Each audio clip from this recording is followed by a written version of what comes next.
इस शानदार जो सेशन।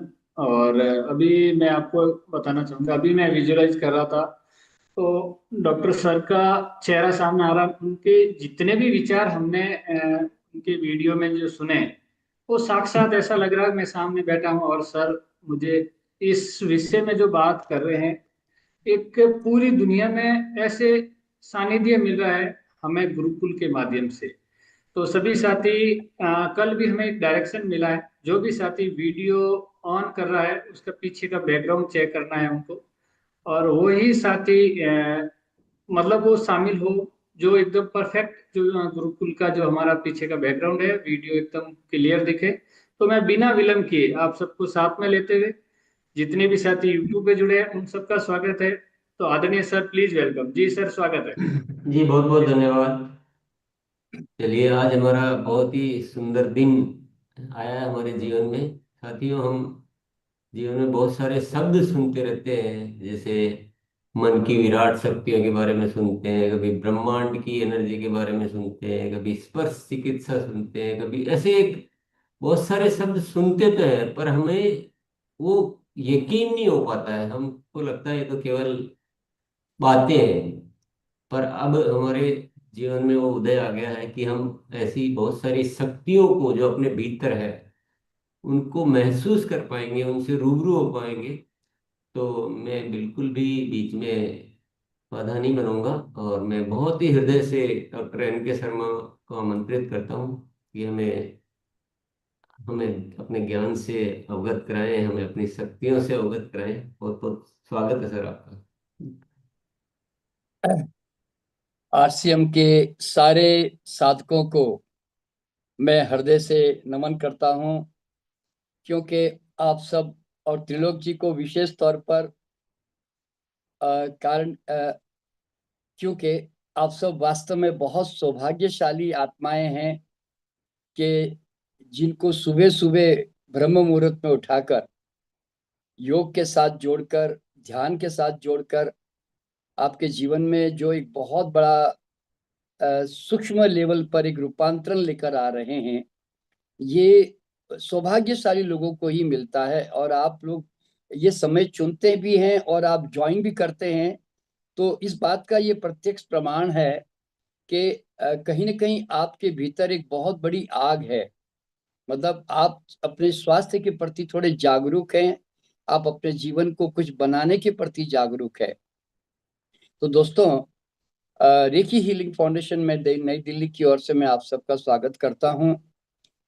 रेकी हीलिंग फाउंडेशन करीब करीब जो है इस 31 वर्षों से इस क्षेत्र में रेकी सिखाने के लिए काम कर रही है।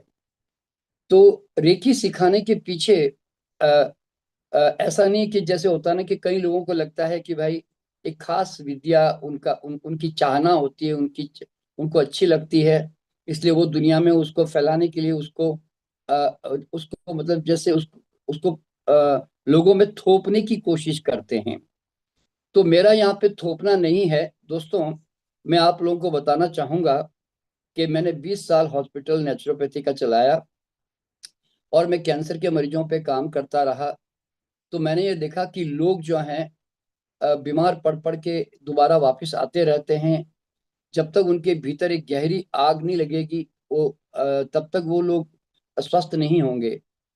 तो मेरे दिमाग में था कि क्या मैं हॉस्पिटल में बैठ के वेट करूं लोगों का, या मैं लोगों को जगाना शुरू करूं। तो मेरे भीतर एक बहुत बड़ी प्रबल इच्छा थी कि लोग कैसे आत्मनिर्भर बने और घर में बैठे बैठे लोग अपने आप को स्वस्थ रखें। क्योंकि जो घर में अपने आप को स्वस्थ रख सकता है ना, वो दुनिया में कहीं भी स्वस्थ रख सकता है। आश्रमों में जाकर या किसी नेचुरोपैथिक सेंटर में जाकर महीना भर रहकर आप थोड़ी देर के लिए शमशान घाट के वैराग की तरह आप थोड़ा ठीक तो हो जाते हैं थोड़ी देर के लिए, लेकिन वापस आप फिर वही दुनियादारी में उलझ जाते हैं। तो तो उसके बाद तो जैसे कहते हैं ना कि प्रकृति में जब आप एक अच्छी भावना के साथ काम करते हैं तो परमात्मा भी आपकी सुनता है। तो उसी समय मेरे जीवन में रेकी का जो है उद्गमन हुआ। दोस्तों, रेकी जो है ये यूं समझ लें कि ये आपकी अपनी आंतरिक क्षमता है, जिसकी मैं थोड़ी देर में चर्चा करूंगा। और लेकिन रेकी हीलिंग फाउंडेशन का सिर्फ ये इतना ही मकसद नहीं है कि सिर्फ लोगों को जो है एक शक्ति दे दी जाए या एक पावर दे दी जाए।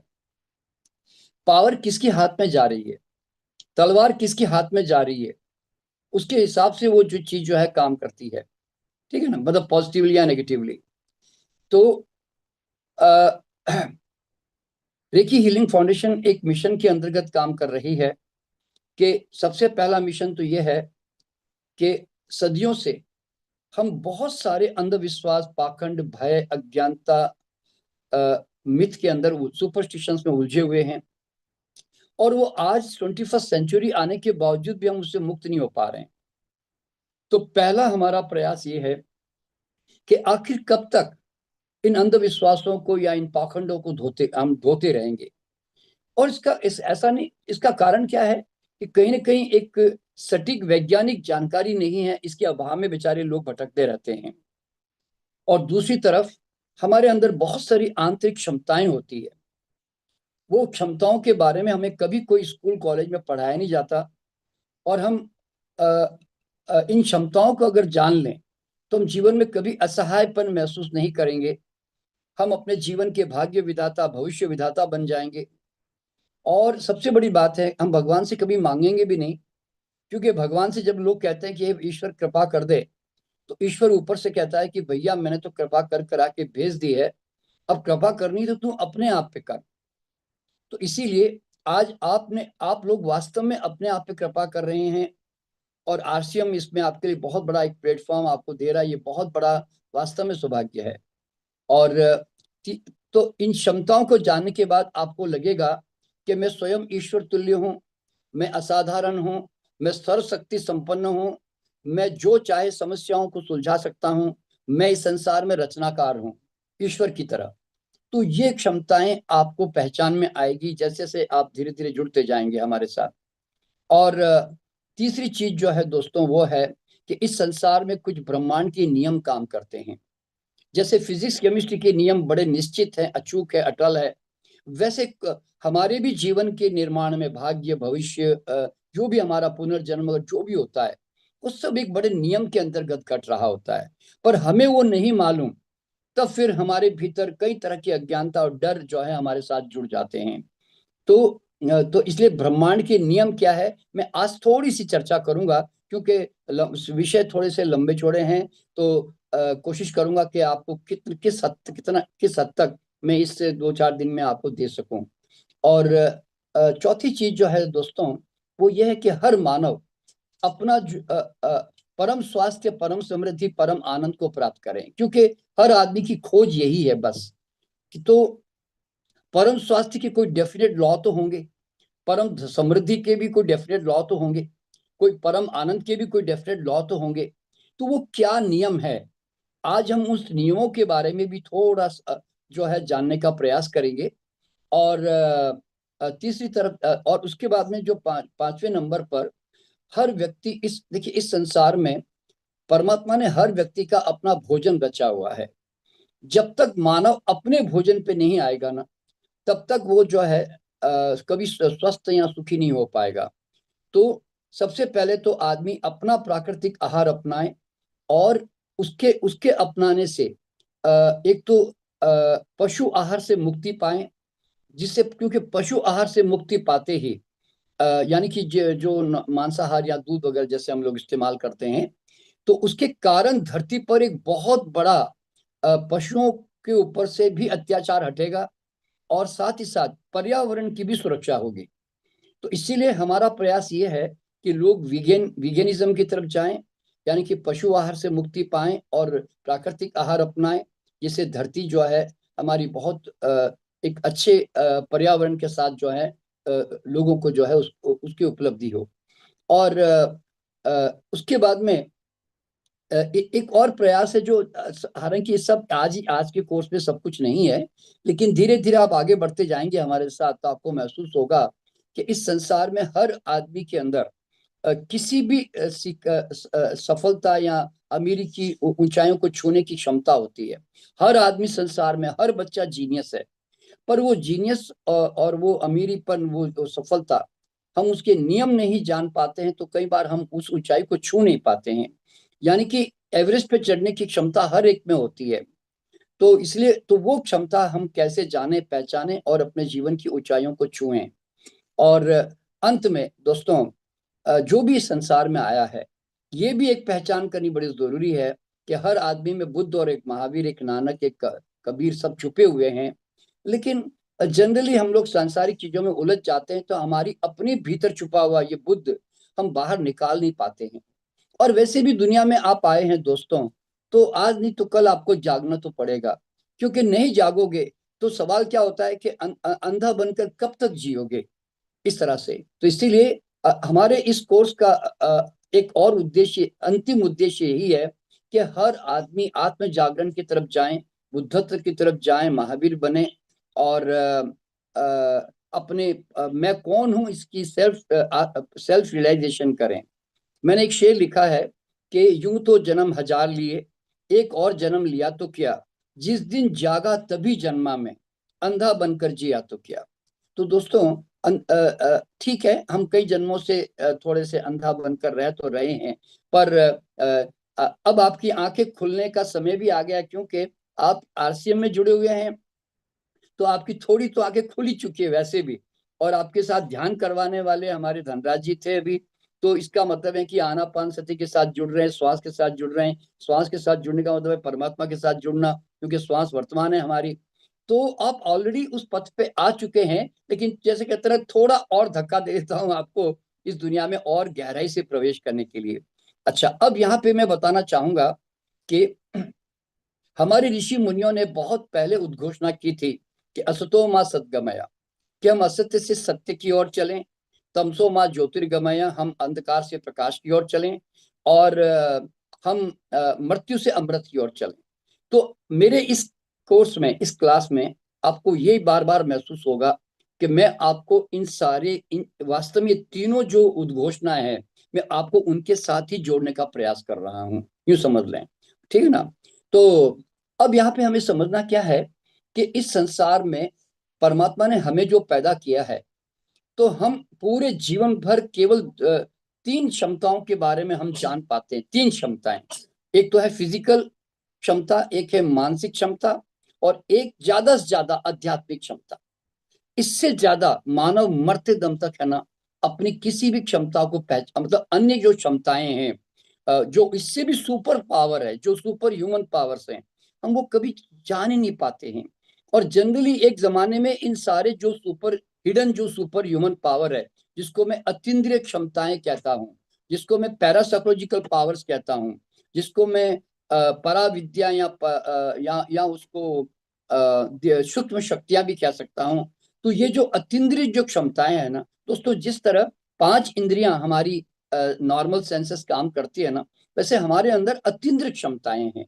हमारे अंदर परमात्मा ने इतनी कूट कूट के ऐसी ऐसी शक्तियां भरी है कि सदियों से है ना, भारत के अंदर स्पेशली बता रहा हूँ, इन सारी क्षमताओं को सिद्धियां कहकर ये कुछ ही लोग तपस्या करने वालों को हासिल होती है। हम जैसे सामान्य लोग इसको छू भी नहीं सकते, बहुत मेहनत करनी पड़ेगी। ये भ्रम हमें सदियों से बांट दिया गया।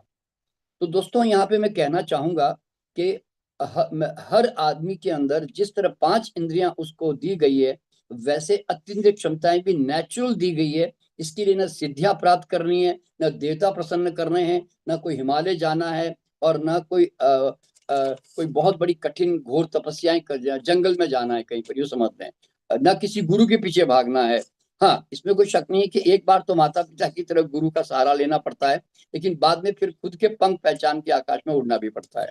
तो चलिए, तो क्या है वो हमारी क्षमताएं जिससे हम अनजान है। वो सबसे पहली क्षमता है हमारी रेकी। दोस्तों, हर आदमी के अंदर परमात्मा ने हाथों से प्राण ऊर्जा प्रवाहित करने की इतनी अद्भुत क्षमता भरी है कि जो 24/7 आपके हाथों में हर वक्त जो है प्रवाहित होती रहती, पर प्रवाह होने को तैयार है मतलब। लेकिन चूंकि हमें पता नहीं है तो हम इस ऊर्जा को सक्रिय भी नहीं कर पाते और हम इसका उपयोग भी नहीं कर पाते हैं। तो आज मैं ये प्रथम जो सबसे पहली क्षमता है, मैं आज इसके ऊपर आज जो है मैं आपको इसके बारे में जानकारी दूंगा। हम 3-4 दिन हम साथ में जुड़े हुए हैं, तो जब तक आपको अच्छी से मतलब जितना ज्यादा मैं दे सकूं तब तक आपको साथ में जोड़ के रखूंगा, तो हम रेकी के बारे में काम करेंगे। और दूसरी जो क्षमता है दोस्तों वो ये कि रे का मतलब है यूनिवर्सल, की का मतलब एनर्जी, यानी कि एक ब्रह्मांडीय उपचारात्मक ऊर्जा, ठीक है ना, जो जीवनी शक्ति प्रबल करती है हमारी। और यही क्षमता दोस्तों हर आदमी के अंदर, टेलीपैथी का मतलब है हर आदमी अब इसी रेकी को ऊर्जा, रेकी उपचार की ऊर्जा को ब्रह्मांड में कहीं भी एक सेकंड में ट्रांसफर कर सकता है। यानी कि आप दूर बैठे बैठे आप किसी भी व्यक्ति का उपचार कर सकते हैं, उतना ही प्रभावशाली ढंग से जितना आप वर्तमान में किसी का उपचार कर पा रहे हैं। तो आप समझ सकते हैं कि कितनी अद्भुत क्षमता परमात्मा ने दी है। आपको पहली बार अनुभव में आएगा जीवन में कि everywhere we are and everything is here, यानी कि ब्रह्मांड में हमारी जो सूक्ष्म जो तरंगे होती है विचारों की, भावनाओं की, उपचार की, वो एक सेकंड में कहीं पर भी ट्रैवल करके बियॉन्ड टाइम एंड स्पेस वो कहीं किसी को व्यक्ति को जाकर जबरदस्त उसको उसको उपचार का प्रभाव देती है, उसके मन में परिवर्तन लाती है। और अगर कोई गलत परिस्थितियां निर्मित हो रही होती है तो उसमें एक सकारात्मक ऊर्जा क्रिएट करके उसमें बदलाव भी लेकर आ सकते हैं। यानी कि आपकी चेतना किसी भी सूक्ष्म जगत में जाकर कहीं पर भी एक सेकंड में वहां पर उन ऊर्जाओं में बदलाव ला सकता है। तो ये टेलीपैथिक क्वालिटी सिर्फ ह्यूमन बीइंग में है ऐसा भी नहीं है, जानवरों में भी होती है, पेड़ पौधों में भी होती है। मतलब वाइब्रेट, क्योंकि everything is frequency, everything is vibration. इसीलिए हम अपने भावनाओं से उन टेलीपैथिकली हम कहीं पर भी कुछ भी भेज सकते हैं। तो ये भी क्षमता का धीरे धीरे आप जैसे से मेरे साथ जुड़ते जाओगे, जैसे आपका इंटरेस्ट होगा, तो मैं ये सब विद्याएं आपको सिखाऊंगा। और इसके बाद में तीसरा जो है दोस्तों वो है हमारे अंदर इंट्यूटिव पावर, अंतर प्रेरणा की जो क्षमता है ना दोस्तों, वो कभी भी हम रैंडमली यूज करते हैं, अचानक यूज करते हैं। पूरा ब्रह्मांड जो है ना, यूनिवर्सल विजडम, यानी कि आज तक जितने ऋषि मुनि हुए, जितने ज्ञानी अज्ञानी हुए, जिन्होंने जो भी विचार भाव पैदा किए, वो सारा का सारा ब्रह्मांड में मौजूद है। जैसे आज एआई हर चीज का आपको जवाब देने के लिए तैयार रहता है ना, तो आप जैसे ही आप कोई चीज के बारे में सोचते हो और आपकी चेतना एक certain relax state of mind में जब ब्रह्मांड के साथ जुड़ती है, तो आपके किसी भी क्षेत्र में अगर आप काम कर रहे हो, आप वैज्ञानिक हो, आप संगीतकार हो, आप चित्रकार हो, आप लेखक हो, कवि हो, तो आप जानते हैं कि हमें नई क्रिएटिविटी, नए इनोवेशन, नए आइडियाज की जरूरत होती है।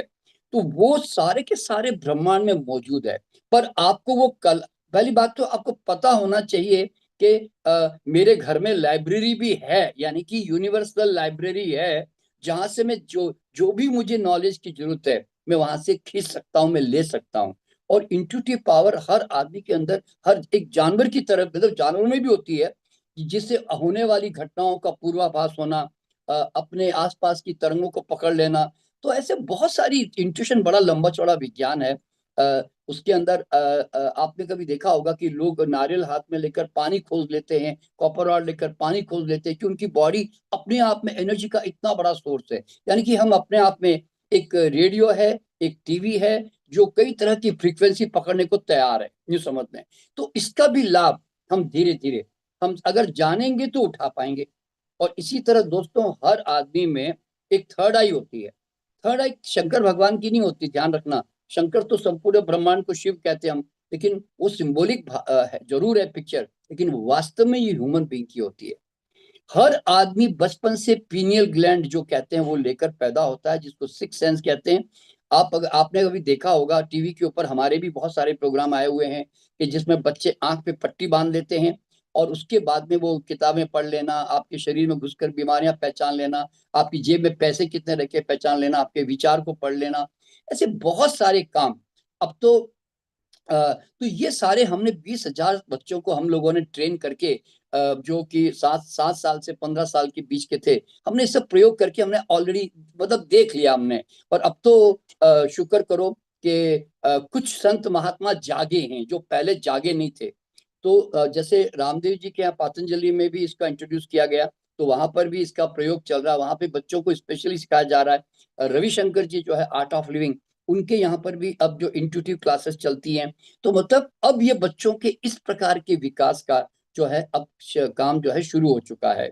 और इसी इंट्यूशन के अंदर वो टेलीकाइनेसिस, साइकोकाइनेसिस भी सिखाते हैं, यानी कि किसी चीज को गति दे देना अपने विचारों से, विचारों की शक्ति से, या किसी को चम्मच को बैंड करना, ये सब क्या मतलब, या आंखें बंद करके कुछ पढ़ लेना, ये सब आजकल कॉमन अब चलने लगा है।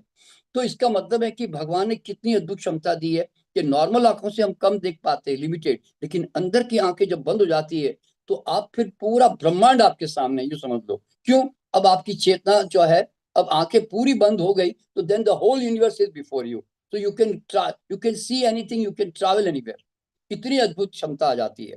तो ये भी क्षमता नेचुरल है भाई, और इसको भी प्राप्त करने के लिए कुछ करना नहीं पड़ता, बस थोड़े से मेंटल एक्सरसाइज होती है। वो बच्चों की पीनियल ग्लैंड जो कि सोई हुई रहती है, तो थोड़ा जगाना पड़ता है बस। तो आज भी रेकी भी आपके हाथों में है, बस मुझे जगाने के लिए थोड़ी क्रियाएं करवानी पड़ेगी बस, और हाथों में जाग जाएगी। इस तरह की बात है। और इसी तरह दोस्तों, हर आदमी के अंदर जो है ना, पावर ऑफ इंटेंशन होता है। पावर ऑफ इंटेंशन का मतलब है आपकी भाव शक्ति, मतलब all the energy is driven, all the energies are driven by power of intention, यानी कि भाव शक्ति हर चीज को गति देती है। तो आजकल आपने देखा कंप्यूटर, मोबाइल सब आपके आवाज से और आपके थॉट से चल पड़ते हैं। और आने वाला समय जो मैंने देखा है 100 साल के बाद पूर्व जन्म में ले जाकर, उसमें मैंने देखा कि लोग जो है विचारों से ही सब कुछ चल रहा है, सब कुछ। तो हमारे थॉट में इतनी शक्ति होती है। तो अ, अ, हम एक, हमारा जो एडवांस एक रेकी लेवल कोर्स होता है, उसके अंदर हम एक प्रयोग बताते हैं कि आपका थॉट इंटेंशन कितना स्ट्रांगली फ्लो करता है और ट्रैवल कर सकता है।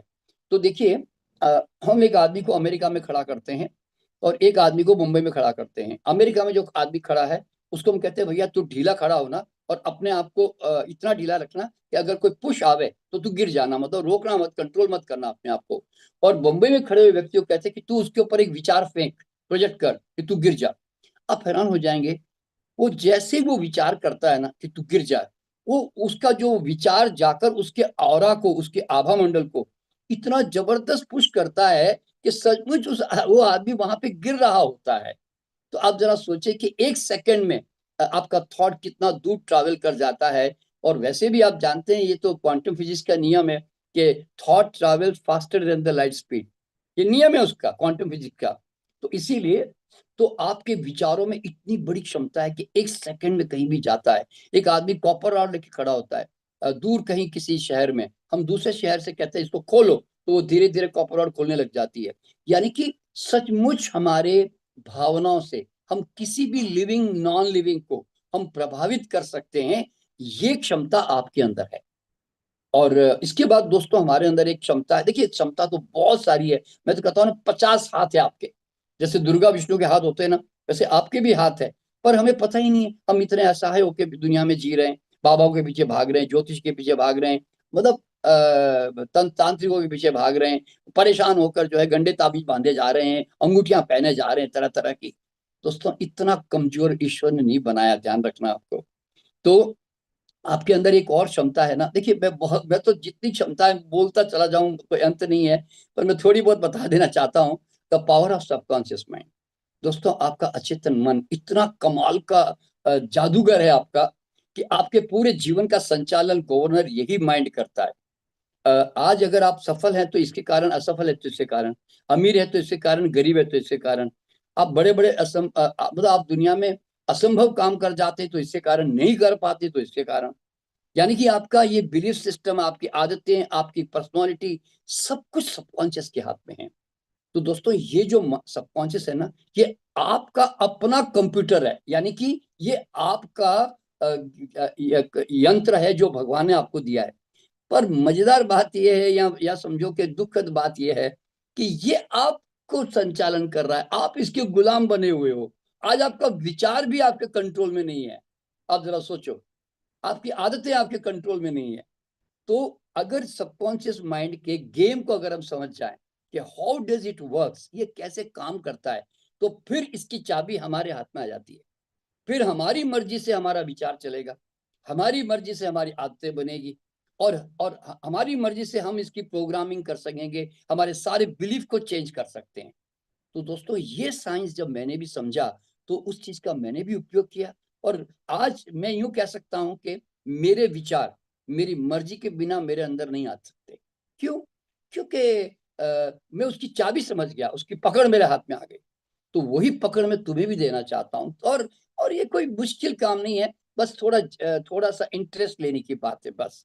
और इसके बाद दोस्तों, हर आदमी के अंदर जो है एस्ट्रल ट्रैवलिंग की ताकत होती है, यानी कि every person in a relax state of mind ही can travel astrally, time travel कर सकता है, पास्ट प्रेजेंट फ्यूचर में कहीं भी जा सकता है, यानी कि टाइम स्पेस के बियॉन्ड।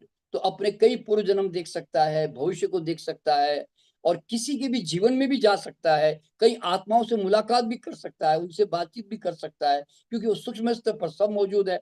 तो आपकी चेतना एक रिलैक्स स्टेट ऑफ माइंड में कहीं पर भी ट्रैवल कर सकती है। मैं तो पूर्व जन्म पे करीब करीब मैं 30 साल से काम कर रहा हूँ, और अभी तक 46,000 लोगों को लेके जा चुका हूँ, और ये सब अनुभव मैंने हजारों लोगों को करवा भी दिया है मैंने इसके अंदर।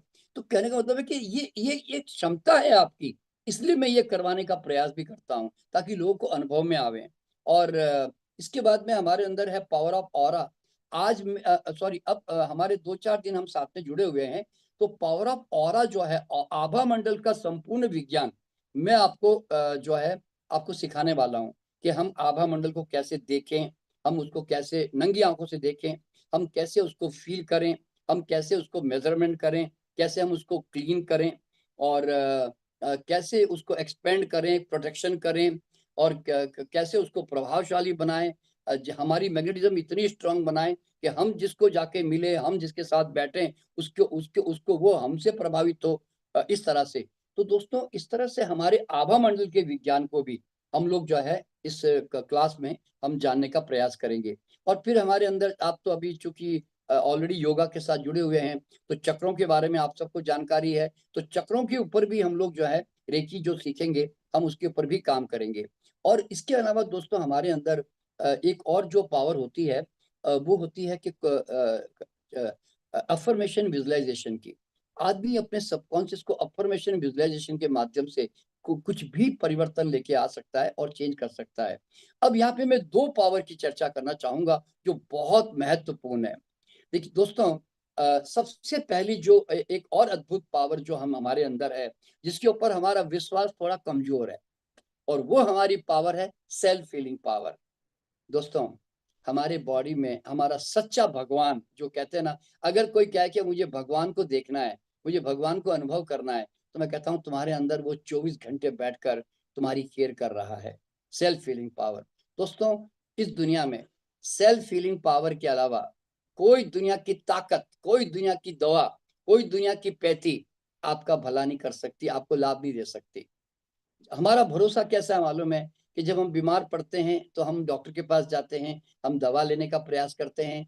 तो आपको समझना क्या मालूम है, कि आज अगर एक आदमी आईसीयू में भी जाता है ना, वेंटिलेटर भी जाता है ना, तो हम समझते कि वेंटिलेटर दिया इसलिए ये ठीक हुआ, आईसीयू में डॉक्टर ने कुछ इसके साथ ट्रीटमेंट किया इसलिए ये ठीक हुआ। ये बहुत बड़ा भ्रम है, बता रहा हूं मैं आपको। दोस्तों, डॉक्टर के पास जब हम जाते हैं ना, तो आप चूंकि एक रेस्टिंग पीरियड में होते हैं, और रेस्ट के अंदर बॉडी अपना काम स्वयं कर रही होती है। अच्छा, अगर एक डॉक्टर ज्यादा ज्यादा क्या देगा भाई, आपको आईसीयू में रखेगा तो ऑक्सीजन बाहर से देगा, यानी तो अंदर से कोई इंजेक्शन वगैरह देगा, दवाई देगा। तो उस दवाओं को रिएक्शन करता कौन है? हमारी जीवनी शक्ति, हमारी सेल्फ हीलिंग पावर। अगर दोस्तों तुम्हारी सेल्फ हीलिंग पावर प्रतिक्रिया करने की क्षमता में ही नहीं है, वो तो फिर तुम्हारे हजारों ऐसे ट्रीटमेंट रहने दो ना, वो तो कोई काम आने वाली भी नहीं है। तो जितनी दुनिया में पेथियां है ना, वो एलोपैथी हो के, आयुर्वेदिक हो के, होम्योपैथी हो के, यूनानी हो, ये सब के सब पेथियां सेल्फ हीलिंग पावर के प्लेटफॉर्म पर नाच रही है। और अगर मैं ये प्लेट सेल्फ हीलिंग पावर अगर बॉडी में से निकाल दूं, तो दोस्तों एक भी दुनिया की ट्रीटमेंट, इवन गर्म ठंडा पानी नेचुरोपैथी का भी काम नहीं करेगा। क्यों? गर्म पानी को रिएक्शन करने के लिए हमारे अंदर प्रतिक्रिया करने की क्षमता तो होनी चाहिए ना। तो जो शरीर में क्षमता ही नहीं है, तो शरीर मुर्दा है, समझ दो फिर। तो दोस्तों, लेकिन हमारा प्रॉब्लम क्या है मालूम है, हमें सेल्फ हीलिंग पावर पर जरा भी भरोसा नहीं है। आप जरा सोचो, जिस छोटे से वीर्य कण से आप 6 फीट के आदमी बन गए, आपको आपको पता नहीं चला कि आप कब बड़े हो गए।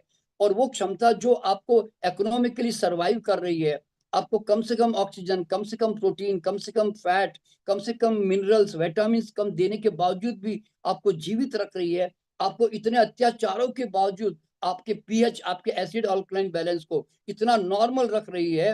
और आपको इतने आसपास के नेगेटिव वातावरण, रेडिएशन से भी बचाकर आपको किसी हालत में आपको सरवाइव कर रही है। और आप न भी चाहो कि न चाहो आपके बाल बनेंगे, स्किन नहीं बनेगी, आपके अंदर बैक्टीरिया फिर से वापस डेवलप होंगे ही। तो दोस्तों, इतना शरीर के अंदर जो हमारा सेल्फ हीलिंग पावर काम कर रहा है, हमें उसके ऊपर भरोसा नहीं है। हम बीमार पड़ते तो हमारा भरोसा किस पे? डॉक्टर के पास जाओ जी, दवाई लो जी। और मैं तो यूं कहता हूं कि जिस दिन हेल्थ और इम्यूनिटी दवाओं से मिल गया ना, उस दिन ईश्वर की मृत्यु हो जाएगी। क्यों? फिर तो नियम का कोई मतलब नहीं है, गलतियां करो भैया, दवा खा लो बस सीधा। तो इसीलिए याद रखना कि मेडिसिन जब आप लेते हो ना, अपने शरीर को कोई भी केमिकल देते हो, वो तुम्हारा शरीर का आहार नहीं होता। शरीर उसके विरोध में प्रतिक्रियाएं करता है।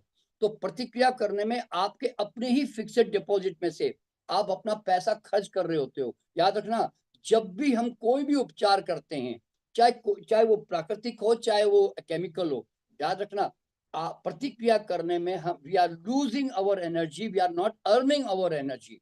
और किसी बीमारी में ठीक होने का नियम क्या है कि आप अपनी एनर्जी अर्न करो जी, जीवनी शक्ति कमाओ जी, अच्छे हवा से, अच्छी धूप से, अच्छे रेस्ट से, अपने माइंड से, खान पान से। लेकिन हम उल्टा करते हैं। हम समझते दवा खाओ जी, और दवा खाने से हम ठीक हो जाएंगे। ठीक है, दवा, ध्यान रखना, दवाएं गलत नहीं है, साइंस कोई गलत नहीं है, एलोपैथी भी गलत नहीं है, आयुर्वेद भी गलत नहीं है। ये मानव को राहत देने के लिए सुविधाएं पैदा की गई है, और इन साइंस का वैल्यू करना भी चाहिए। We must respect all this sciences. लेकिन प्रॉब्लम पैथी की नहीं है, प्रॉब्लम तुम्हारे दिमाग की है कि दवाएं जाकर मुझे स्वस्थ करती है या बाहर से इम्यूनिटी आती है। ये तुम्हारा भ्रम है। तो दोस्तों, इसीलिए दवाएं जरूरत पड़ने पर जरूर इस्तेमाल करो, लेकिन कम से कम सेल्फ हीलिंग पावर पे तो भरोसा करो। दोस्तों, मेरे स्टाफ में, मेरे परिवार में जब कोई बीमार पड़ता है ना, तो आप जानते हैं मैं क्या शब्द इस्तेमाल करता हूँ? Enjoy your sickness. मैं कहता हूँ मजे लो अपनी बीमारी के, जो भी सिम्टम आया। क्यों? अरे, body is at work, self healing power आपके लिए कुछ लड़ रहा है, कुछ संघर्ष कर रहा है, इसकी मदद करो भाई। चुपचाप पड़े रहो, इसको ज्यादा छेड़छाड़ मत करो। तो दोस्तों, आज तक शरीर जो भी चाहे करे, मैं जानता हूं शरीर मेरे हित में काम कर रहा है, उसका हर एक एक्शन रेमेडियल है, उपचारात्मक है, मुझे उसके विरोध में नहीं जाना है। तो इस तरह से दोस्तों, आप याद रखना, जब आप दवा खाते हो ना, तो शरीर दो फ्रंट पे लड़ाई करता है। एक तो बीमारी ऑलरेडी अंदर एक जो गड़बड़ चल रही है उसके विरोध में लड़ाई कर रहा है, और एक फिर दवा आ रही तो दूसरी तरफ भी लड़ाई कर रहा है। यानी कि बॉडी, जब भी तुम दवा खाते हो ना, तो body has to fight on two fronts. आप यूं समझ लें। तो इसीलिए बस सोच समझ के वाइजली दवा का उपयोग करें, मैं यूं कहना चाहता हूं। और ये दिमाग में रखें, दवाओं से जीवनी शक्ति कम होती है, बढ़ती नहीं कभी भी। ठीक है? तो self healing power is the greatest power which you must believe.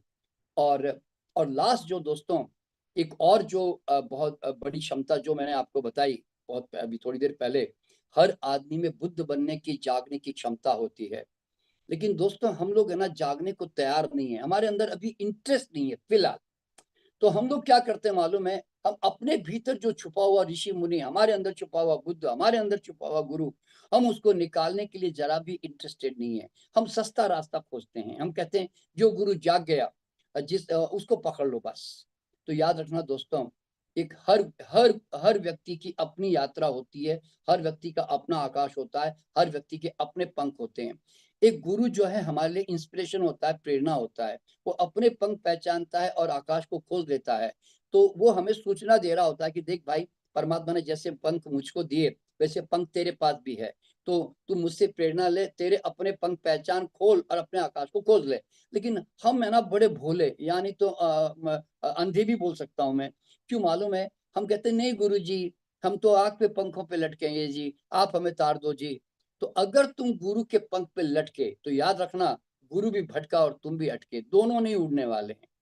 और याद रखना, सच्चा गुरु जो होता है ना, वो कभी अपने पंख पे लटक नहीं देता। सच्ची बात तो यह है कि सच्चा गुरु स्वयं परम मुक्त होता है, परम स्वतंत्रता में जी रहा होता है।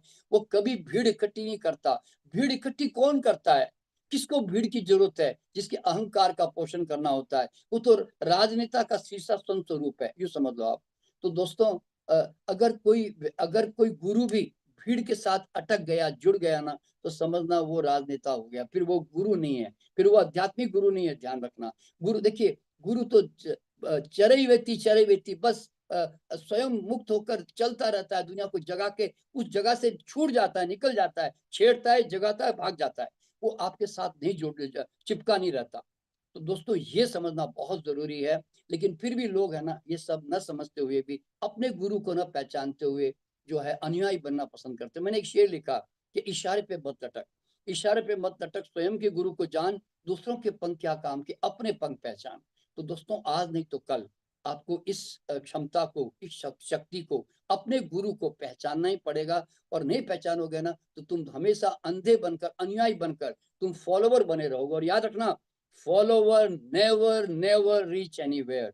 फॉलोवर का मतलब क्या मालूम है? मेरा अपना कुछ नहीं, किसी और ने जो देख लिया, किसी और का दर्शन, किसी और का स्वाद, कि मैं उसकी चादर अपने ऊपर ओढ़कर, मैं अंधा बनकर, भेड़ बकरी बनकर, मैं चुपचाप उसके पीछे पीछे चलता जाऊंगा बस। तो दोस्तों अनुयायी कैसे कहीं पहुंच सकता है जरा बताओ। तो भारत में ये प्रथा इतनी जबरदस्त चल पड़ी कि बुद्ध और महावीर के तो परंपरा में कुछ तो बुद्ध हुए, कुछ तो महावीर हुए, जैन में 24 तीर्थंकर हुए, ऐसा कहा जाता है, क्योंकि उन्होंने रास्ता ही वैसा बताया।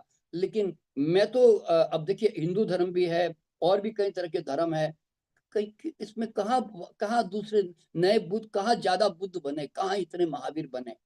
तो दोस्तों मेरा कहने का मतलब क्या मालूम है कि सच्चा गुरु हमेशा मुक्त करता है और तुम्हें अपना गुरु बनने की प्रेरणा देता है। गुरु तो एक चांद, इशारा है जो चांद की तरफ करके कहता है, देख बेटा वो रहा चांद, तुम तो अंगुली पकड़ लेते हो। गुरु तो एक माइलस्टोन है जो कहता है, जा बेटा ये रहा बम्बई का रास्ता, मैं जाकर आया हूँ इसलिए तुझे बता रहा हूँ। आप कहते नहीं गुरु जी, आपने हमें आश्रम का, आपने हमें रास्ता बताया, हम तो आपका आश्रम बनाएंगे, आपका मंदिर बनाएंगे, हम आपकी सेवा करेंगे। अगर तुम माइलस्टोन पे बैठ गए ना और तुमने माइलस्टोन के ऊपर ही चिपक गए तो तुम्हारा मुंबई जाना नामुमकिन। तो दोस्तों गुरु जो होता है ना, वो तुम्हें, सच्चा गुरु ऐसा नहीं करेगा, वो तो लात मारेगा और तुम्हें कहेगा भाग यहाँ से और ये ले नक्शे। और नक्शे का मतलब क्या मालूम है? गुरु ग्रंथ, गीता, कुरान, बाइबल, जिसमें ये लिखा रहता है हाउ टू रीच बॉम्बे। लेकिन लोग बड़े भोले, लोग क्या कहते हैं मालूम है? भाई साहब, मैं दिल्ली से बॉम्बे का नक्शा मैं रोज पढ़ता हूँ जी, सुबह उठ के ब्रह्म मुहूर्त में पढ़ता हूँ जी, और मैं नियम से पढ़ता हूँ जी, मैं 25 साल हो गए जी, 40 साल हो गए जी। उसको मैं, भैया, और मैं अपने बेटे को भी पढ़ाया जी, मैंने बच्चे को भी याद कर लिया, बेटा जरा अंकल को गीता सुनाना जरा, बॉम्बे का नक्शा, बॉम्बे से बेंगलोर का नक्शा जरा, दिल्ली से बॉम्बे का नक्शा सुनाना बेटा।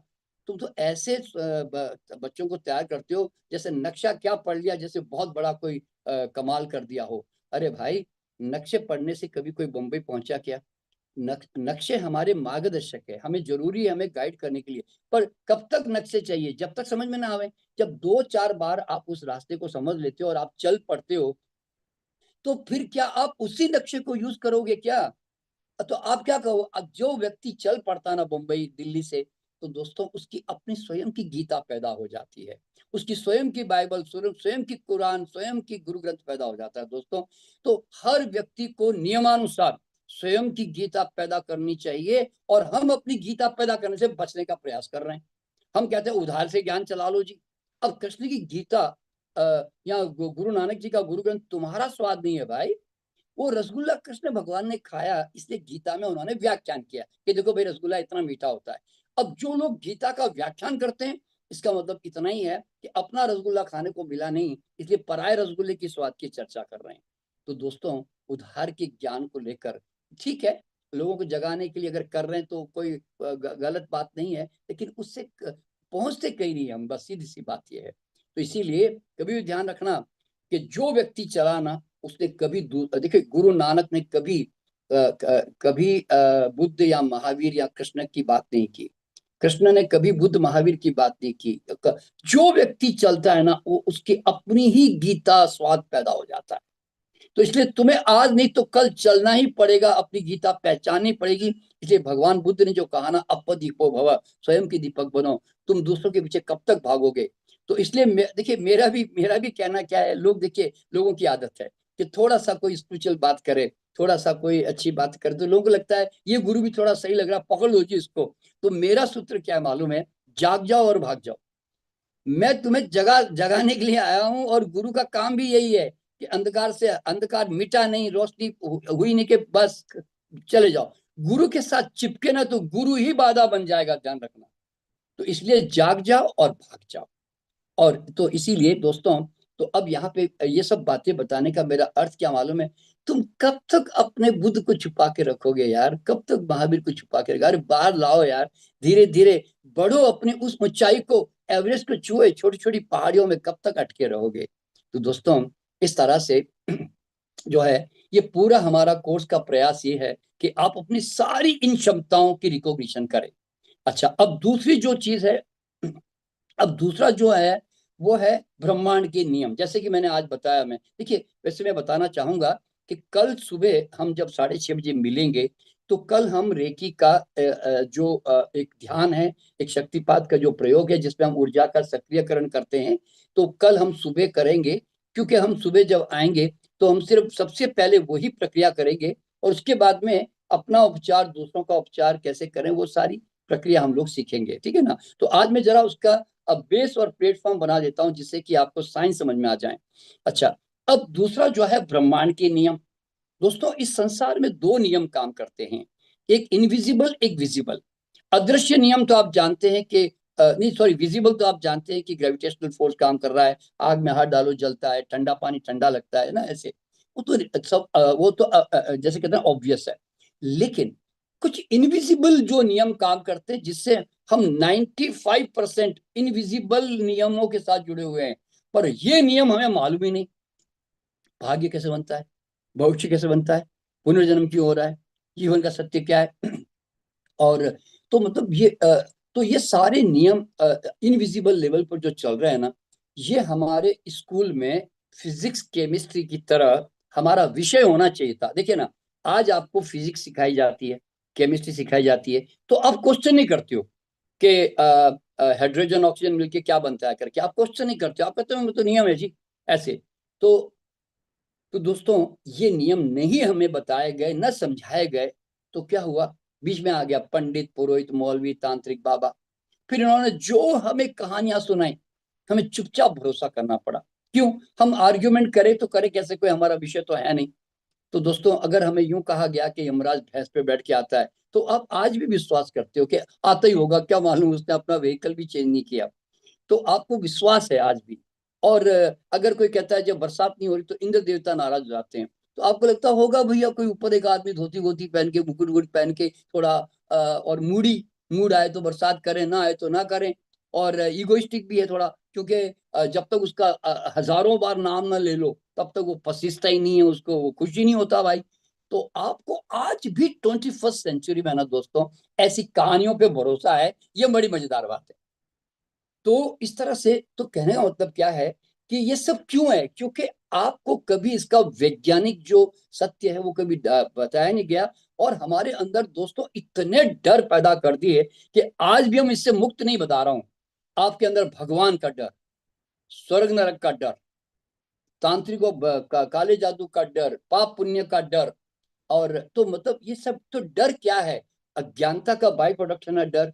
दोस्तों, ये जो ग्रहों का जो सबसे बड़ा जो डर जो भारत के अंदर चलता है ना दोस्तों, क्योंकि मैंने कहा ना कि आज मेरा इस कोर्स का मकसद है आपके पुराने सारे अंधविश्वास में थोड़े हटा दूं, तोड़ दूं।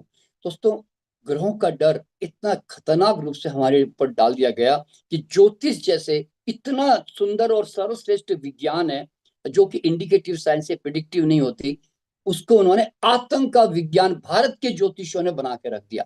ऐसा नहीं कि सारे ज्योतिष ऐसे हैं, 20-25% अच्छी आत्मा भी, अच्छी ज्योतिष भी हैं। और बहुत बड़ी कला है ये, जिसे बहुत कुछ जाना जा सकता है, गाइडेंस दी जा सकती है। लेकिन उसको आतंक का विज्ञान बना के रख दिया। और भारत के अंदर हर व्यक्ति के पीछे एक डर, तरह तरह के डर, शनि मंगल राहु केतु के डर डाल दिए। दोस्तों, ज्योतिष तो विदेश में पढ़ाई जाती है, वहां विदेश में कहीं पर भी आप किसी भी वहां एस्ट्रोलॉजर से मिलो, वो यूरोप में, अमेरिका में जाओगे ना, जर्मनी में, they just talk about your आपका स्वभाव और आपके अंदर क्या कमजोरियां, स्ट्रेंथ है, उसका यूज करो, वो तकनीक वो बताते हैं। पर यहाँ तो ऐसे बताते हैं कि जैसे सारे मंगल राहु केतु जो है ना, ये ग्रह आपके पीछे पड़े हुए हैं और आपका परेशान कर रहे हैं आपको। दोस्तों, आपको सबसे पहली बात क्या समझनी मालूम है, ये जितने ब्रह्मांड में ग्रह घूम रहे हैं ना, इनको तुम्हारे अंदर रत्ती भर भी इंटरेस्ट नहीं है, और ये कोई तुम्हारे लिए नहीं घूम रहे, ध्यान रखना ये। और तुम अकेले धरती पर, तुम अकेले नहीं हो, ये भी ध्यान में रख लेना। हजार लाखों योनियां हैं, ये सबके लिए घूम रहे हैं। और ये घूम रहे तो क्या पैदा कर रहे हैं? तरंगी तो पैदा कर रहे हैं ना। और तरंगे अगर धरती पर आ रही है तो क्या उससे हो रहा है? मौसम में बदलाव आ रहा है धरती पर। तो मौसम में बदलाव आता है, और वो भी बहुत ग्रेजुअली, बड़ा कैजुअली आता है ना, ऐसे एकदम सडनली तो नहीं आता। तो दोस्तों, आपको समझना क्या है कि ultimately who is going to react? आपका शरीर अगर प्रतिक्रिया, अगर कोई आसपास तरंगे पैदा हो रही है तो शरीर का भी अपने आप प्रतिक्रिया करता है, विरोध करता है। अगर आप कमजोर होते हो तो फिर एक मोबाइल का रेडिएशन भी आपको नुकसान कर जाएगा भाई। एक आदमी जोर से आवाज करेगा तो तुम परेशान हो जाओगे। अरे भाई, जब तुम्हारी एनर्जी नॉर्मल रहती है, बैलेंस में रहती है, ठीक ठाक रहती है, तो then you can bounce back all the negativity of this universe. फिर चाहे कितनी भी तरंगे आसपास होना। अरे, योगी लोग -30 -40 हिमालय के अंदर नंगे बदन। अरे, तुम्हारे सामने सबसे उदाहरण तो रामदेव जी का ही है, बालकृष्ण जी का है हमारे। आपने देखा होगा कि रामदेव जी वही वही सर्दी में भी वही एक वो ऊपर पहनते, नीचे पहनते। तो क्यों? शरीर इतना क्षमतावान है, वो कैसे भी गर्मी ठंडी सब में अपने, मतलब वी आर द पावरफुल में, हम किसी भी आसपास की तरंगों को बाउंस बैक कर सकते हैं। तो इसलिए क्या होता है कि संबंध की बात यह है कि कोई भी ग्रह ना आपके नौकरी खराब करने, धंधा खराब करने, शादी नहीं होने देने, बच्चे नहीं होने देने, कि तुम्हें कष्ट देने के लिए नहीं काम करते भाई। ये तुम्हारी अपनी सोच है, और तुम्हें इतनी छोटी सोच दे दी गई है। दोस्तों, ये सारे शनि मंगल कहाँ काम करते हैं? जब जंगल में जाके बैठ जाओ तो, सॉरी, ये शनि मंगल राहु केतु किसको लगते हैं पता है? पूरे वर्ल्ड में किसी को भी नहीं लगते, सिर्फ एक जात को लगते हैं, और वो कौन है? हिंदू। दोस्तों, पूरे वर्ल्ड में आप जाके गूगल में सर्च कर लेना, 14% हिंदू है बस पूरे वर्ल्ड में। और ये सारे शनि मंगल इनको लगते हैं, और 86% जो क्रिश्चियन, मुस्लिम या और जो धर्म है उनको नहीं लगते। सोचने की बात नहीं है। और ये तुम्हारे, और हिंदू बेचारा डर के मारे है ना, रात को शादियां कर रहा है, रात को 2-2 3-3 4 बजे, आज तक भी वो परिवर्तन नहीं कर पा रहा है। दोस्तों, साउथ इंडिया वाली भी तो तुम्हारी तरह धार्मिक है, वो सुबह सुबह नौ शादियां करते हैं। और क्रिश्चियन भी सुबह सुबह शादियां करते हैं, मुसलमान भी सुबह शादियां करते हैं। मैं ये नहीं कहता, कंपेरिजन नहीं कर रहा हूँ, पर मैं कहता हूँ ये डर क्यों? अरे, सारे देखिए, ये डर सरदारों में नानक ने निकाल दिया, तो सारे सरदार संडे को शादी करते, मुहूर्त भी नहीं देखते, बता रहा हूं मैं आपको। और वो अग्नि के फेरे भी नहीं खाते, वो तो गुरु ग्रंथ के फेरे खाते हैं। तो दोस्तों, क्या इनकी शादियां टूट गई? तो मतलब किसका डर? कौन डरा रहा है तुम्हें इस संसार में? सब, मैंने कहता ना, हमारे ही डर हमारे ही विश्वास, हमारे ही डर, हमारे ही विश्वास बंधाते हैं आस या करते हैं निराश। तो दोस्तों, तुम अपने आप में, और ये सारे शनि मंगल राहु केतु जो है ना दोस्तों, जंगल में जाके बैठ जाओ तो लगने बंद। क्यों? माना तो कोई मकान चाहिए ना, कार चाहिए ना, पैसा चाहिए, वहां लग के करेगा भी क्या? लेकिन जैसे शहर में आते हैं और इच्छाएं, सपने, फिर धीरे धीरे, आपने देखा होगा, एक गांव का आदमी लिमिटेशन में रहता है, जैसे ही शहर में आता है उसकी महत्वाकांक्षा, इच्छाएं बढ़ने लग जाती है। तो उसके शनि मंगल भी उतने ही बढ़ने लग जाते हैं। और जवानी में ये ज्यादा लगते हैं क्योंकि उसमें ज्यादा इच्छाएं, सपने होती है, महत्वाकांक्षाएं होती है। और बुढ़ापे में कम लगते हैं क्योंकि अब तो बहुत कुछ भैया सब ठीक ठाक कर लिया हमने जीवन में। तो मतलब क्या होता है? और साधु बन गए तब तो फिर लगने बंद ही, बिल्कुल बंद। फिर तो शनि मंगल लगते ही नहीं हमारे ऊपर, साधु को तो लगते ही नहीं, क्यों? कुछ है ही नहीं खोने को, पाने को। तो दोस्तों, कहने का मतलब क्या है कि किसका डर लेके तुम बैठे हो? और इतने तुम डरे हुए हो कि अगर तुम एक रेड लाइट के ऊपर कोई आदमी शनि का फोटोग्राफ लेके आ जाए और तुमसे अगर चिल्ला के कहे शनि महाराज, और तुम किसी अच्छे काम से जा रहे हो, और बाई चांस तुमने 2 4 5 रुपया नहीं दिया उसको, और तुम्हारा काम उस दिन नहीं भी हुआ, तो तुम्हें क्या डाउट आएगा? यार, उस शनि महाराज ने 2 5 रुपये मांगे, मैंने दिया नहीं, तो शनि महाराज ने ऊपर से देख लिया, इसलिए उन्होंने मेरा काम बिगाड़ दिया। तो इसका मतलब आपका देवता इतना नीचा किस्म का है कि 2 4 रुपए के चक्कर में तुम्हारा काम नहीं करेगा। तुम्हारी सोच भी देखो ना, सबसे पहले तुम्हें इंसान की सोच पे मुझे हंसी आती है कि तुम ऐसे देवताओं की कल्पना करते हो और ऐसे देवताओं को मानते हो। दोस्तों, ऐसे देवता नहीं होते। पर तुम्हारा डर देखो ना कैसा है कि तुम 5 रुपए के लिए तुम्हारा देवता तुम्हारा धंधा चौपट करेगा, लेकिन तुम्हारा डर ऐसा है। और इतना बड़ा डर शनि मंगल का है दोस्तों कि आज 50 साल पहले भारत में 2 3, महाराष्ट्र में एक, सिंगापुर में एक मंदिर था शनि का। और आज, और मंदिरों में सिर्फ नवरात्र, नवग्रह होते थे। आज दोस्तों दिल्ली में 200 शनि के मंदिर है। कोई भी गांव राजस्थान में चले जाओ, इधर चले जाओ, सब जगह शनि के मंदिर। किसने बना दिए? ये पंडित पुरोहितों ने बना दिए, तुम्हें अंदर तुम्हारा डर बड़ा करने के लिए। और याद रखना, छोटा शनि बनाओगे तो शनि मानता भी नहीं, ये भी खतरनाक बात है। वो कहते नहीं जी 25 फीट का, 20 फीट का, 10 फीट का। क्यों? छोटा शनि बनाते ही शनि महाराज ऊपर से नाराज हो जाते हैं। कैसी अद्भुत कल्पना है दोस्तों आपकी ग्रहों को लेकर। मैं जरा चाहता हूं इससे बाहर निकलो। एक बात ध्यान रखना, पूरा ब्रह्मांड तुम्हारे जीवन को संचालन करने के लिए काम कर रहा है, तुम्हें जिंदा रखने के लिए काम कर रहा है, तुम्हें मदद करना चाहता है, तुम्हारे जीवन को बढ़ाना चाहता है, तुम्हें ग्रो करना चाहता है दोस्तों, मारना नहीं चाहता, तुम्हें दुख देना नहीं चाहता। तो इसलिए दोस्तों कहने का मतलब ये है कि believe in yourself, believe in your body, believe in nature and believe in God, जो यूनिवर्स जिसने बनाया, ठीक है ना। तो ये सारी बातें बताने का अर्थ क्या है कि हमारा डर कितना है दोस्तों। और आगे बढ़ते जाओगे ना तो मैं आपको इवन ये ब्लैक मैजिक का भी डर है। आप में से कई लोगों को काले जादू का डर है। याद रखना, अगर सफेद जादू होता तो काला जादू भी डेफिनेट होता है, लेकिन हर चीज का ऑपोजिट तो होता है ना। तो मैं तुम्हें ये सारे काले जादू से निकलने की इतनी सिंपल तकनीक बताता हूं कि दुनिया का कैसा भी काला जादू रहने दो, है तो तरंगों का रूप ना।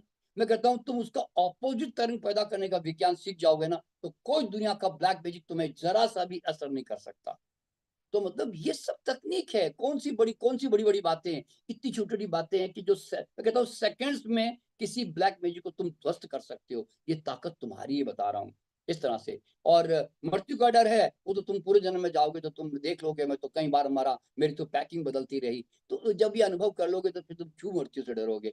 और अंतिम जो डर है दोस्तों वो बताकर फिर मैं आज का कोर्स जो है वो थोड़ा ये करूंगा। देखिए, अंतिम डर है हमारा भगवान का डर। हर आदमी एक शब्द इस्तेमाल करता है, ईश्वर की मर्जी। दोस्तों इस संसार में आपको समझना क्या मालूम है, ईश्वर ने नियम बनाए और परमानेंटली सो गया। ईश्वर कुछ भी नहीं करता, ध्यान रखना। इस संसार में ईश्वर कहता है कि हे मानव, तू इस धरती पे 24 घंटे सर फोड़ फोड़ के रोता रहे, चीखता रहे, चिल्लाता रहे, गुस्सा करता रहे, तो तेरी मर्जी। तू यहाँ पे हर वक्त हंसता रहे, खेलता रहे, नाचता रहे, गाता रहे, तो तेरी मर्जी। तू यहाँ पे फल खा के योगा करके 500 साल जी ले, तो तेरी मर्जी। तू तंबाकू खा के, जंक फूड खा के तू 25-50 साल में मर जा, तो मेरे को क्या, तेरी मर्जी। ईश्वर को क्या पड़ी है, जीवन तुम्हारा है। तो दोस्तों भगवान, जो लोग भगवान पे डालते हैं भगवान की मर्जी, भगवान ने उठा लिया, भगवान ने नहीं करता। इस संसार में भगवान नहीं काम करता, नियम काम करते हैं। और नियम को हमारे योगियों ने कहा रित, हुक्म, धर्म। और धर्म का मतलब क्या? एटर्नल लॉ ऑफ यूनिवर्स, सनातन धर्म। मतलब ऐसा मतलब जो एटर्नल है, जो कभी नष्ट नहीं होता, जो सदियों से चला आ रहा है। तो दोस्तों इस संसार में धर्म काम कर रहा है, नियम काम कर रहे हैं, जो बुद्ध ने भी बताया, जो महावीर ने भी बताया, हमारे नानक जी ने भी बताया। सबने एक ही बात कही कि पूरा ब्रह्मांड नियम के अंतर्गत है भाई। तो नियम से डरो। मैं भगवान से नहीं डरता, ध्यान रखना, मैं नियम से डरता हूँ। क्योंकि मैं जानता हूँ कि मैं आग में हाथ डालूंगा जलेगा, मैं घृणा करूंगा मेरा खून जलेगा, प्रेम करूंगा मेरा खून बढ़ेगा। तो दोस्तों ये नियम है। तो इसीलिए धार्मिक बनो। संप्रदाय तो तुम्हारी पर्सनल चॉइस है, मैं हिंदू बनूं कि क्रिश्चियन बनूं कि मुसलमान बनूं कि सिख बनूं, वो तुम्हारी चॉइस है, लेकिन उसका कोई नियम से लेन देन नहीं है, ध्यान रखना। तो संप्रदाय से फिलोसफी एक पर्टिकुलर विशेष दर्शन की धारा है, यूं समझ लो, ठीक है ना। तो अब यहाँ पे समझना क्या मालूम है, एक मैंने शेर लिखा इसके बारे में कि नियम से कोई तरे न पत्थर, घीना नीचे जाए, कुदरत के कानून में राम न अड़े आए। दोस्तों ध्यान रखना, ईश्वर बीच में कहीं पर भी नहीं आता। मैंने कविता लिखी तो आपको सुनकर के एक आइडिया आ जाएगा आपको कि धरती को क्या बीज से नाता, धरती को क्या बीज से नाता, जैसा बीज को बोया जाता, उसी स्वभाव गुण धर्म को लेकर कड़वा मीठा फल बन जाता। कुदरत का कानून है धरती, कर्म तुम्हारे बीच, एक बीज के फल हजार हैं, हजार फलों के लाखों बीज। कहे नंद नहीं कोई जगत में, नरक स्वर्ग को देने वाला, नर्क स्वर्ग हम स्वयं रचते, पल पल जैसा बीज को डाला। आहार व्यवहार विचार से हर पल बीज जो बोए, पल पल फल बनता गया, अचानक कुछ ना होए। कहे नंद जागे रहो, सचेत रहो हर पल, इस पल बोया बीज ही फल लाएगा कल। दोस्तों किसको पड़ी है? और तुम तो फिर लोगों के दिमाग में आएगा, अरे भैया फिर भगवान किसको बोले जी, कहाँ हाथ जोड़े जी, क्या करें? अरे भाई, हमने ऐश्वर्य को ईश्वर कहा, भगवत्ता को भगवान कहा, डिविनिटी को डिवाइन कहा, गॉडलीनेस को गॉड कहा, पर ईश्वर कोई व्यक्तित्व नहीं है, ध्यान रखना, कोई आदमी नहीं है कि जिसकी तारीफ की जाए, जिसकी प्रशंसा की जाए, जिसकी आरती उतारी जाए, जिसके खूब भजन गाया जाए, स्तुतियां गान किया जाए। अरे नहीं भाई, वो तुम्हारी सोच है। वो तो देखिए, ऐसा नहीं कि गलत है, आदमी बेचारा मतलब बड़ा भोला है ना, इनोसेंट है, और उसके वो साइकोलॉजिकल नीड है, इसलिए वो एक आदमी का रूप दे देता है भगवान को। और फिर तुम्हारा अकेले का भगवान तो है नहीं, 84 लाख योनियां है। भैंस का भगवान कौन है भाई? चिड़िया का भगवान कौन है भाई? यानी तो शेर का भगवान कौन है भाई? उसका भगवान फिर वो अपने दृष्टि से देखता होगा ना। तुम तो ह्यूमन बीइंग हो, तो तुम भगवान का ह्यूमन बीइंग का पिक्चर बनाते हो। तो कहने का मतलब क्या है मालूम है, कि ईश्वर कोई व्यक्तित्व नहीं है कि जो जिसके मतलब जिससे आपको डर के जीना पड़े।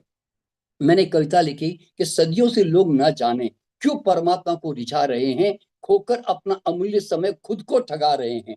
अरे परमात्मा कोई व्यक्ति नहीं जिसे खुशामद का इंतजार है, परमात्मा तो प्रकृति का नियम है जिस पे चलना ही सच्चा उपचार है।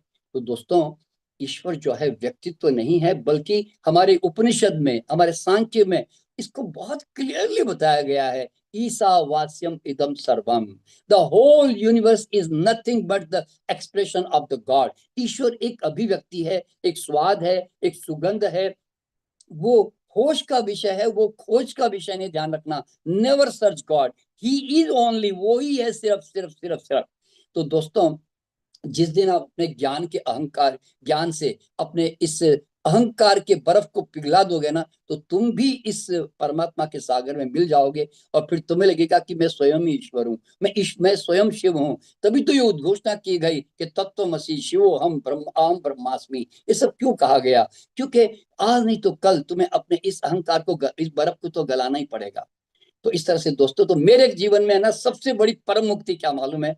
मुझे भगवान का डर नहीं है, मुझे भगवान को मनाने की झंझट नहीं है। मुझे उसको मैं डर डर के उसको वो हाथ नहीं जोड़ रहा हूँ, मैं कोई परेशान नहीं हो रहा हूँ ना, मैं उसके ऊपर डालता हूँ। मुझे मालूम है कि मेरे घर में मैं फुलवारी बना के जीऊँ के कांटे की झाड़ियां बना के जीऊँ, कोई ईश्वर रोक तो नहीं रहा है मुझे।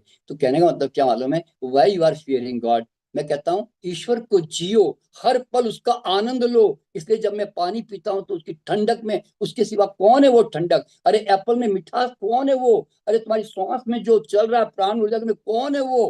तुम्हारी धड़कन कौन है वो? तो दोस्तों, ईश्वर तो हर पल तुम्हारे अंदर स्पंदित हो रहा है ना, उसके मजे लो ना उसके। तो दोस्तों, मैं तो ईश्वर के मजे ले रहा हूँ, इसलिए मुझे कोई ईश्वर को मनाने की झंझट नहीं है, मैं उससे मुक्त हूँ, उस वर्ड से।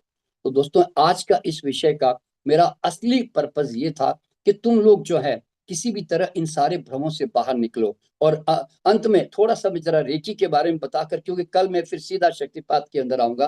दोस्तों, आज हम जो रेकी कल जो हम सीखेंगे ना, वो इतनी पावरफुल जीवनी शक्ति है कि जो एक बार आपके हाथों में सक्रिय हो गई, तो ये जो रेकी है ना, ये है तो जापानी शब्द, पर ये जापान से नहीं आया। ये भारत के हमारे वेदों से निकला हुआ स्पर्श चिकित्सा है। हमारे वेदों में साफ साफ लिखा हुआ है, अथर्ववेद में, अयम में हस्त जो भेषजयम, हे मानव तेरे हाथ औषधि युक्त है, तेरे हाथ स्पर्श करने योग्य है। हे मानव, तो इन हाथों से तू लोगों को नव जीवन दे, नव प्राण दे। तो दोस्तों, ये तो हमारे ऑलरेडी था, पर यह हमारा दुर्भाग्य था कि इतने हजारों साल पहले लिखे गए हमारे इन विद्याओं को, जैसे हमारे अंदर और भी विद्याएं हैं, वो बीच के लोगों ने कभी सामान्य जन तक पहुंचाने नहीं दिया। और ये भी मुझे दुख होता है या अफसोस होता है कि इतने 3-4 हजार साल पहले लिखा हुआ ये जो विद्या है, ये बीच के जो आध्यात्मिक गुरु आए, इन्होंने क्यों नहीं इस विद्या को मानव तक पहुंचाया? और बीच में इतने पंडित पुरोहित आए, इन्होंने क्यों नहीं पहुंचाया भाई? और ये जापान क्यों चली गई? ये तिब्बत से जापान गई, जापान जाकर वहां जापानीज कपड़ा पहन लिया, फिर ये वेस्टर्न कंट्री आ गई। और अब और ये विद्या आज हमें जापान के कारण नहीं मिली, ध्यान रखना, ये वेस्टर्न कंट्री के कारण मिली। और जानते हो वेस्टर्न कंट्री की ईमानदारी क्या है? कि अगर उनको कोई भी सब्जेक्ट में दम लगता है ना, साइंस में दम लगता है, तो वो उसको जो है तुरंत बाजार में लाकर उसको आराम से मतलब प्रोफेशनली कर देते होंगे, लेकिन कम से कम लाके दुनिया को बताते तो है। फिर वो दाढ़ी बढ़ाकर ना, कपड़े गेरुए पहनकर, है ना, वो ये मिस्ट्री बीच में पैदा नहीं करते कि ये तो भगवान की कोई सिद्धि है, कोई शक्ति है, मुझे मुझे वरदान है ना। ये सब फालतू बातें इंडिया में चलती है।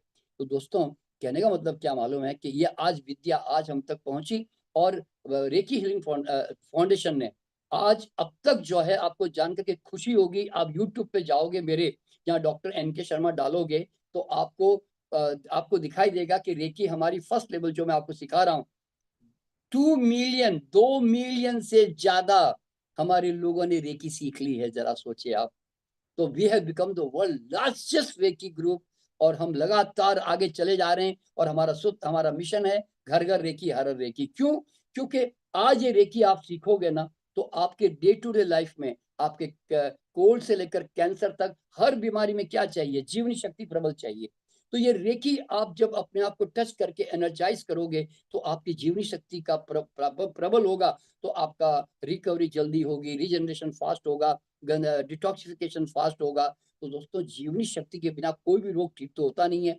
और तो आज वो रेकी 24/7 अवेलेबल एनर्जी है। और सबसे बड़ी बात क्या मालूम है?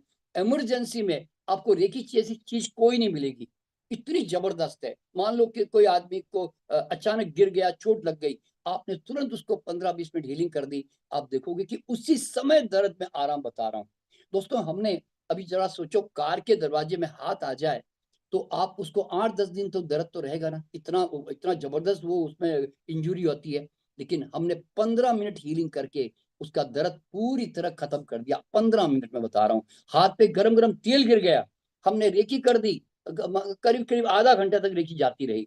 दोस्तों, उसके बाद है ना, कहाँ जला वो एरिया पता भी करना मुश्किल हो गया, इतनी वंडरफुल हीलिंग होती है। घर में हार्ट अटैक आ जाए, अगर रेकी जानने वाले परिवार के लोग हैं तो दोस्तों मर नहीं सकता। अब जानते हैं आदमी हार्ट अटैक में मरता क्यों है? क्योंकि बैटरी का बैकअप अगर अच्छा है, तब तो वो 10% भी बचा है मान लो, तब तो वो जाके वापस हॉस्पिटल में रेस्ट करके रिकवर करके आता है। देखिए, जनरली हार्ट अटैक होता है ना, हम तुरंत हॉस्पिटल भागते हैं, और वहां जाकर हम क्या सोचते हैं? डॉक्टर ने इसको बचा लिया। नहीं, बचने की क्षमता उसके अंदर थी। अरे डॉक्टर अगर इंजेक्शन भी देगा तो अंदर माल होगा तो रिएक्ट करेगा ना, नहीं होगा तो कैसे रिएक्ट करेगा? अगर वही जीवनी शक्ति अगर अंदर थी तो रिकवर करने में ऑलरेडी लगी हुई थी। तो भाई, हार्ट अटैक में क्या होता है, अगर मान लो एनर्जी नहीं है और व्यक्ति लेकिन एक बात ध्यान रखना, हार्ट अटैक में तुरंत आदमी नहीं मरता, कुछ घंटों के बाद मरता है। लेकिन अगर उसी समय रेकी चार्जर की तरह मिल गई और आपने रेकी कर दी, तो मैं बताता हूं कि उसी वक्त जैसे मोबाइल बुझने जा रहा था, आपने चार्जर में डाल दिया। इतना जबरदस्त काम करती है। रोजमर्रा के जीवन में, घर में, ऑफिस में, बच्चा रात को चिल्ला रहा है, पेट में दर्द हो रहा है, आपने नींद में भी हाथ रखा ना, तो भी उसको आराम मिल जाता है। दोस्तों, ऑफिस में तकलीफ होती है तो आपने तुरंत उसको 2 मिनट में आराम दे दिया। कितनी मतलब चलते फिरते हर वक्त अवेलेबल जो परमात्मा ने दी है ना, आज इस ऊर्जा को हम कल सीखेंगे, और आपके हाथ बन जाएंगे उसके बाद जगन्नाथ, यानी कि your heal hands will become healing hands. तो दोस्तों, बस ये क्षमता हम कल सुबह जब मैं लौट के आऊंगा आपके साथ, दोबारा सुबह 6:30 बजे जुड़ूंगा, तो मैं इस विद्या को आपके अंदर सक्रिय करूंगा। तो मैं अब मैं ओवर टू त्रिलोक जी। ये बहुत बहुत धन्यवाद, बहुत बहुत धन्यवाद। और न जाने कितने जन्मों के, न जाने कितने वर्षों के भ्रम और डर, मैं समझता हूँ सबके दूर भाग रहे होंगे। और नहीं तो भाग रहे हैं तो थोड़ा पुरुषार्थ हम करेंगे तो बिल्कुल अस्तित्व पूरा सहयोग कर रहा है। बस हमारे दरवाजे थोड़े खुले रखे, सब कुछ जीवन में श्रेष्ठ होने वाला है। डॉक्टर सर को बहुत बहुत धन्यवाद कि ये कृपा हमें मिली। हम तो ऐसे ही नहीं तो जीवन को गुजार देते हैं, इतना तो गुजार दिया, अब और गुजर जाता। तो बहुत बहुत धन्यवाद आपको जगाने के लिए। बहुत शुभकामना सबके लिए, मेरी बहुत बहुत शुभकामना। सुबह मिलते हैं कल। ठीक है त्रिलोक जी, मैं विदा लूं। बिल्कुल बिल्कुल। Okay okay.